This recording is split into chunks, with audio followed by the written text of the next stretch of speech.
Damn, Nate, I could almost kiss ya. One vlog down and already wanna kill ya. What's up, everybody? This is a follow-up to my Metroidvania Needs to Die video about the term Metroidvania and why it needs to die. I've gotten a lot of response to this, including 2 response videos. The first of which was someone who I don't know, but they sent it to me on Twitter. I'll put a link in the description. Who is defending the term Metroidvania as being not a description of both Metroid and Castlevania, but specifically of the style of Castlevania games that came from Symphony of the Night onwards, saying that if something is Castlevania, then that means it's like those games, specifically. Which I think is fair, or could be fair, if that was... Jesus, I'm just hearing this air vent right behind me. I didn't even, realize it was there, but hopefully it's not, creating a ton of noise for the camera. It would be fair to say that, to make that a term, if that was the only way people used that term. And, he kind of acknowledges that in the video himself, that people aren't necessarily always using it that way. But if they were, then yeah, sure, I wouldn't have any problem with Metroidvania as a term, I guess. But, they're not, so it's still an annoying term. And, meanwhile, my friend, best guy ever, decided to start up his own vlogging channel and start off with this 14-minute rambling vlog in which he often mischaracterizes mine and our friend Hypocrite's arguments against Metroidvania and goes on this long, strange ramble. As usual with Guy, he tends to lapse into just talking about how much of a gamer he is and how he's played so many games and therefore he doesn't want to hear from people who haven't played them. So for the record, no, I have not beaten any of the Igavania games, but I have played a significant amount of Aria of Sorrow, Symphony of the Night, I've played just a little bit of Circle of the Moon, and a lot of Portrait of Ruin, I think was the one I played on the DS. So I'm familiar with how these games work. And since Nate only half paid attention to my video anyway, by his own admission, he thinks that I was saying that Castlevania is not about exploration, which is not what I meant to say. I meant to say that, mechanically, the main core of the game is fighting and leveling up and RPG elements. You do have to explore in the game, but the exploration is in many ways the least interesting part of it. Because in Metroid, it was all about creating this world, this sense of tone and place, and everything flows into each other really well. Whereas in Castlevania, it's just a bunch of hallways that look different for totally, random reasons. You just go through a door and now you're in a totally different looking mansion. I never have that sense of, place in those games that I have in Metroid. And by the way, there was also a great little video by a totally new YouTuber, again, whose name is slipping my mind, but you could check the link in the description, that he just happened to make, at the exact same time as my Metroidvania video, about, how his favorite, Metroid 2, he was also saying that Metroid 2 was, the core of what's the interesting about Metroid, but was saying how that game is so much more contemplative and so much less flashy than Super Metroid that it almost has a distinction of genre in itself. And he was saying how the game Environmental Station Alpha really borrows from Metroid 2 and has that feeling of just being about getting lost and being alone in low-key contemplative setting, whereas Axiom Verge is more borrowing from Super Metroid and being lots of flash and lots of driving rhythms and stuff in its music. Go check out his video. So anyway, addressing Nate's point again, he was making the argument that no one just calls a game Metroidvania and that's it.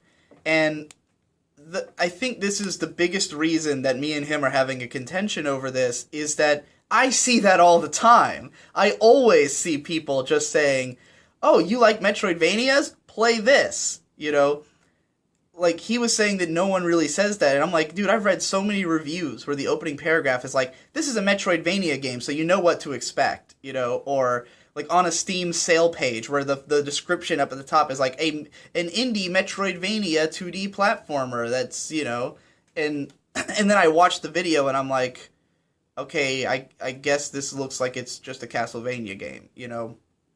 But then people also describe Axiom Verge as a Metroidvania game, and people describe, Drifter as a Metroidvania game, even though they have no Castlevania-like elements except for the vague stuff that's shared between those games.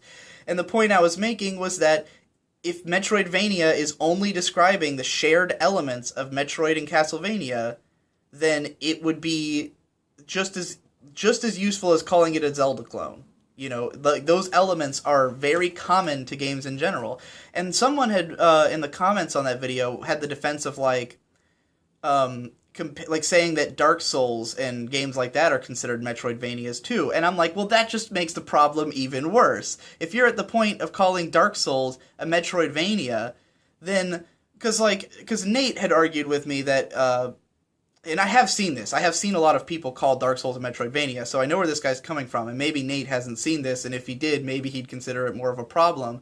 But when I was arguing with Nate about this, and I was saying, like, everything that's in common between Metroid and Castlevania is also in common with Zelda, then he was like, well, Metroid and Vania are both 2D platformers. Well, Dark Souls isn't 2D. Dark Souls is a 3D game, and Dark Souls, while I myself compared it in terms of combat to Castlevania, like Aria of Sorrow and stuff, like, it also is equally comparable to Zelda 1 and 2. Like, both those two games play a lot like Dark Souls. They have the same sort of death system and the same sort of combat system, really. It's all about dodging and timing your attacks and going back through an area over and over again until you get it right. It's extremely similar. Zelda, both of them have like a sort of non-linear world, especially Zelda 1.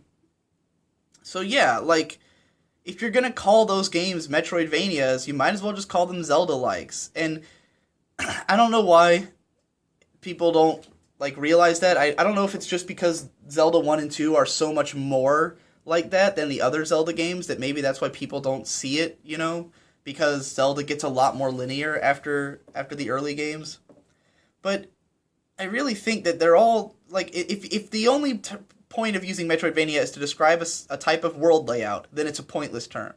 That other guy's argument that Metroidvania is specifically describing stuff that's like Symphony of the Night, I would be willing to accept that if that was what people used it for. If people cut out Dark Souls and cut out fucking, Axiom Verge and games like that, and they were just talking about games more along the lines of Shantae and, what's that other game I fucking have that... There's one game that's just like Castlevania that I really do like that I have on Steam, but I can never remember the name of it. It's like a weird game that nobody talks about. But, I would be willing to accept that as a term if it was just those games, if the new Iga game that's coming out was called that. But it's not. People are using it to describe a much broader range of games, and that's the problem.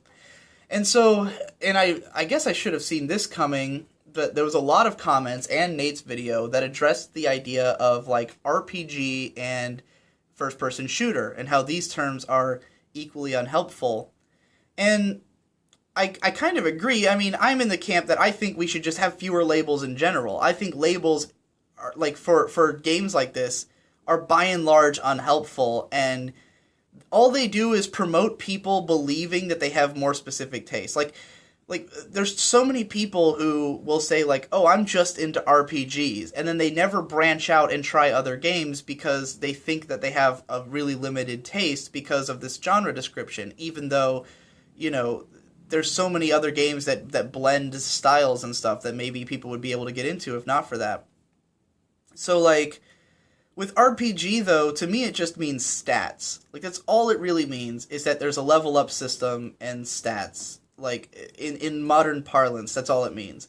And whereas Nate was saying that, no one just says Metroidvania, and I think that they do, I actually don't see that much of people just saying, oh, it's an RPG.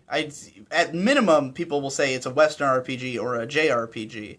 And yeah, that's a false distinction. Like, fucking Dark Souls is technically a JRPG, but there's not a lot in common between that game and Final Fantasy X, So, like, I do think it's unhelpful to just use those kinds of terms. even action RPG is maybe too broad of a term.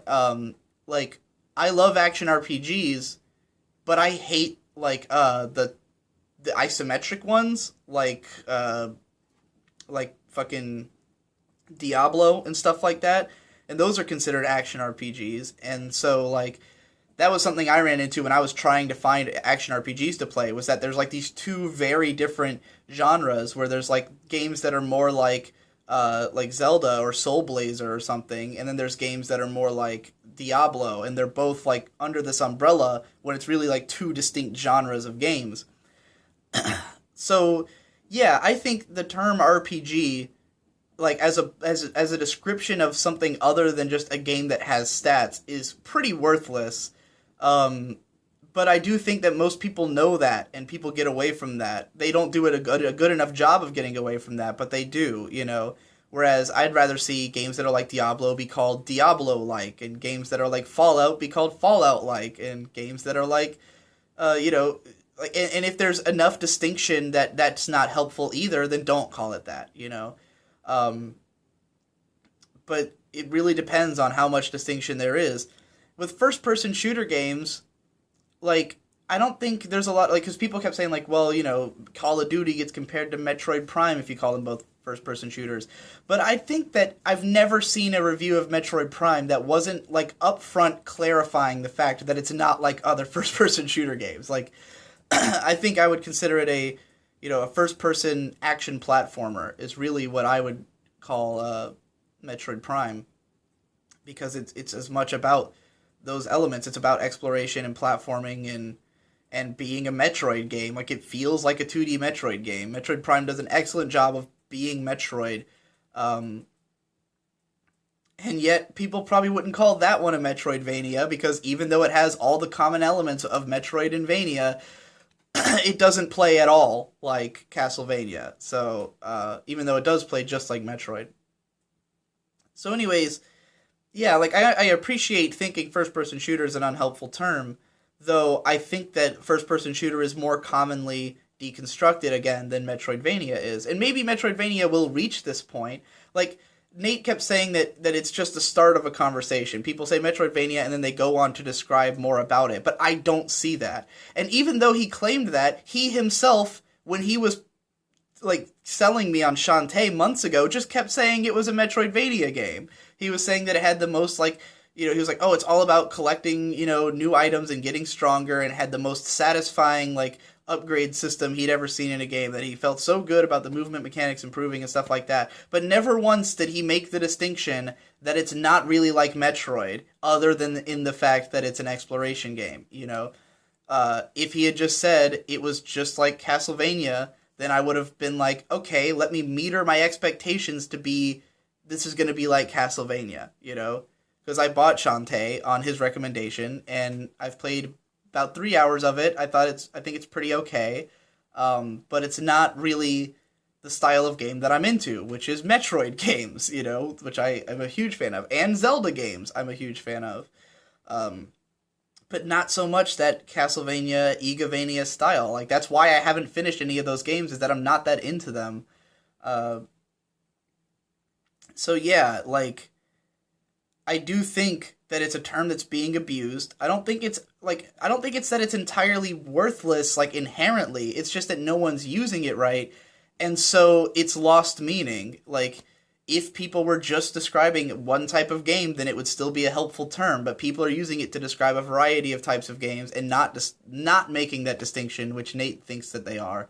Whereas I do think people are making that distinction with first-person shooters because it's so talked about. There's so many videos out there about how we need to stop grouping all these things together, you know, and so I think it's way more commonly understood that we need to not group those things together, because those are more popular genres of games that are more talked about, whereas Metroidvania games, I mean, one of the links, if you look through the comments on my Metroidvania video, there's like one guy who's literally called Metroidvania.com. He has a website that's just about Metroidvania games, and it's all of them, you know, like, it's a term that's being used as a blanket term. If you look into it, you'll find that. I don't know, like Nate even said at one point that he doesn't really use Steam. I do. I go on Steam. I see games describing themselves as Metroidvanias. I see comments. I see reviews describing games as Metroidvanias. I know it happens. So his whole no one's doing it argument is completely irrelevant because everyone's doing it. I saw someone say, like, some people were saying shmup is unhelpful because shmup can either mean, it can mean side-scrolling shooters, it can mean bullet hell games, it can mean top-down shooters. I just gave you 3 different terms you can use that are in use, which is why I know them. So I don't think shmup is as bad because it has a bunch of terms that people use. Someone said hack and slash games because they group up stuff like Devil May Cry and God of War, but I see a lot of people use the term spectacle fighter to describe games like Devil May Cry, Bayonetta, and Metal Gear Rising: Revengeance. Those are all spectacle fighter games. I like that term. So, yeah, I really feel like there's no genre that's so badly distinguished compared to Metroidvania being 2 different types of games collected into one.